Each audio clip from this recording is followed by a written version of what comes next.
Hello everyone. Article की तीसरी class में आज हम एन के कुछ यूज पढ़ेंगे और कुछ बचे हुए नियम पढ़ेंगे, क्योंकि बाकी दो वीडियोस में आप बाकी सारे नियम पढ़ चुके हैं। तो चलिए शुरू करते हैं। सबसे पहले एन का यूज देखते हैं। तो एन के यूज में जो चीज़ सबसे ज़्यादा मैटर कर रही होती है वो होती है वॉवेल साउंड। कौन सा सेंटेंस वॉवेल से शुरू हो रहा है या नहीं शुरू हो रहा है वो उतना मायने नहीं रखता है। जो चीज़ सबसे ज़्यादा मायने रखती है वो ये है कि उसकी साउंड कैसी है। जैसे पहला लिखा ही भी हुआ है कि what matters is vowel sound. अब इसमें देखिए, सबसे पहले अगर हम देखने की कोशिश करते हैं तो यहाँ पर देखिए, यहाँ लिखा हुआ है एन यूरोपियन गर्ल। अगर इसकी बात करें तो ये अगर हिंदी में हम लिखें तो ऐसे लिखेंगे यूरोपियन। तो हिंदी में जब हम ऐसे लिख रहे हैं तो ये शुरू किससे हो रहा है, या, और या हिंदी में स्वर नहीं है, व्यंजन है, मतलब एक कॉन्सोनेंट है। तो ये जो साउंड कर रहा है वो कॉन्सोनेंट का साउंड कर रहा है, इसलिए यूरोपियन गर्ल से पहले एन का इस्तेमाल नहीं होगा। इसकी जगह हम जो यूज करेंगे वो होगा ए। दूसरा ऐसे ही कुछ एग्जाम्पल देखते हैं। अगला लिखा हुआ है एन ईगल। तो ईगल लिखेंगे तो हम ऐसे लिखेंगे, इसलिए यहाँ पे एन सही होगा। अगला है एन ऑरेंज।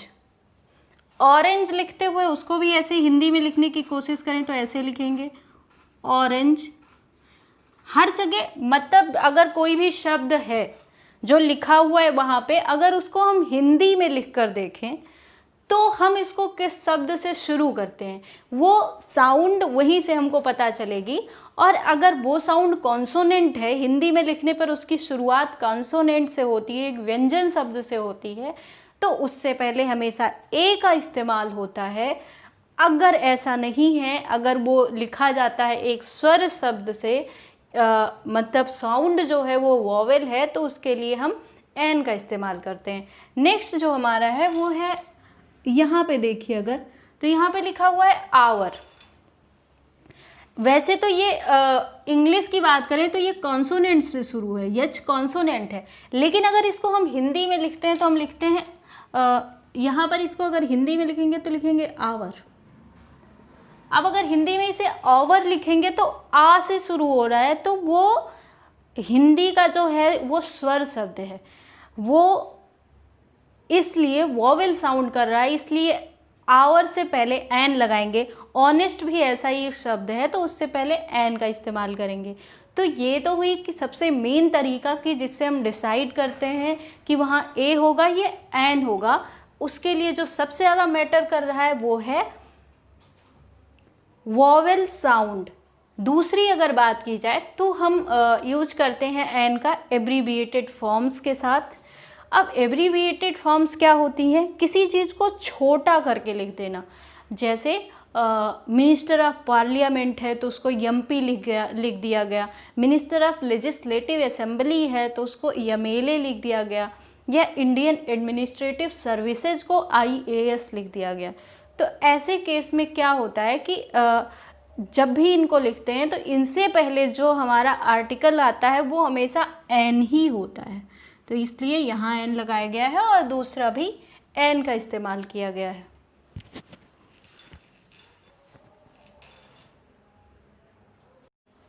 चलिए अब देखते हैं अगला रूल। तो अगला क्या है कि यहाँ पे कुछ नाउन लिखे हुए हैं, heaven, hell, nature, society, life आदि आदि। जितने भी नाउन्स ये लिखे हुए हैं इनसे पहले कभी भी किसी भी तरीके की आर्टिकल का इस्तेमाल नहीं होता है। जैसे देखिए यहाँ पे लिखा हुआ है change is the law of nature, लेकिन नेचर से पहले कोई आर्टिकल नहीं लगाया गया है। या फिर in life we see many changes, life में हम बहुत सारे तरीके के बदलावों को देखते हैं, यहाँ पे ये बताने की कोशिश करी गई है।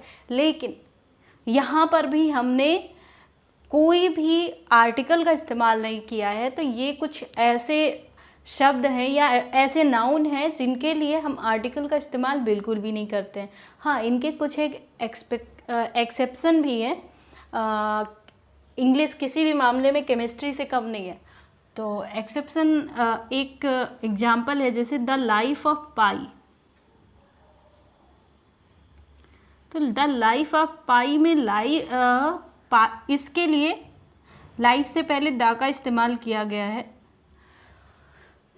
लेकिन जब भी ये नाउन के फॉर्म में है तो द का इस्तेमाल नहीं होगा। वहाँ पे in life direct life noun के फॉर्म में है, यहाँ द लाइफ ऑफ पाई तो यहाँ नाउन पाई हो जाता है।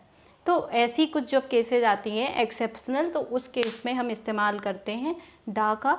अदरवाइज ये पूरा ऐसे शब्द हैं जिनमें इस्तेमाल बिल्कुल भी नहीं होता है। ऐसे शब्दों का किसी भी तरीके के किसी आर्टिकल का इस्तेमाल नहीं होता है इस ऐसे नाउन्स में जो आपके सामने लिखे भी हुए हैं, हेवन, हेल, नेचर, ETC। चलिए फिर एक और रूल देखते हैं।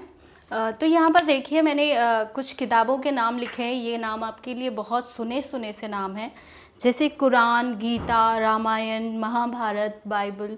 ये सारे ही जब आप नाम सुनते हैं तो आपको पता चलता है ये सारे किसी ना किसी धार्मिक ग्रंथ के नाम हैं।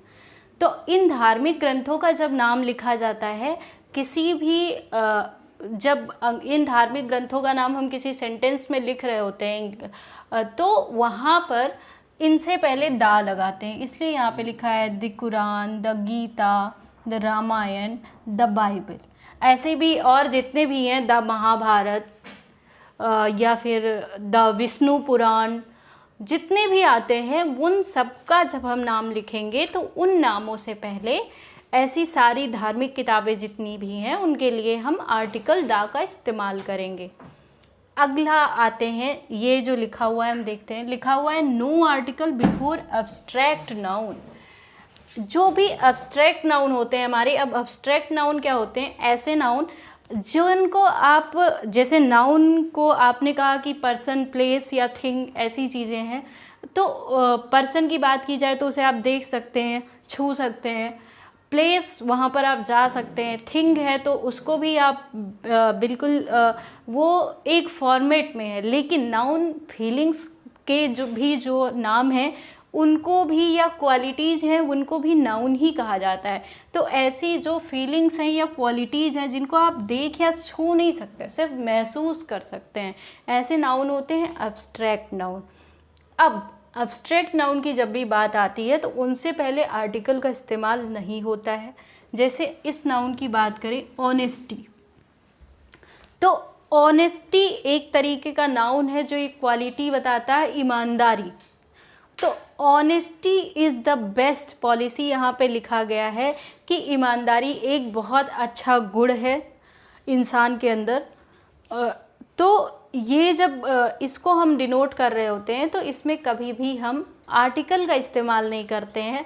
हम द ऑनेस्टी या अ ऑनेस्टी नहीं लिखते हैं, बल्कि हम केवल ऑनेस्टी लिखते हैं। तो ये हुए आपके आर्टिकल के कुछ रूल्स। अगली वीडियो में हम कुछ और पढ़ेंगे। तब तक के लिए थैंक्स।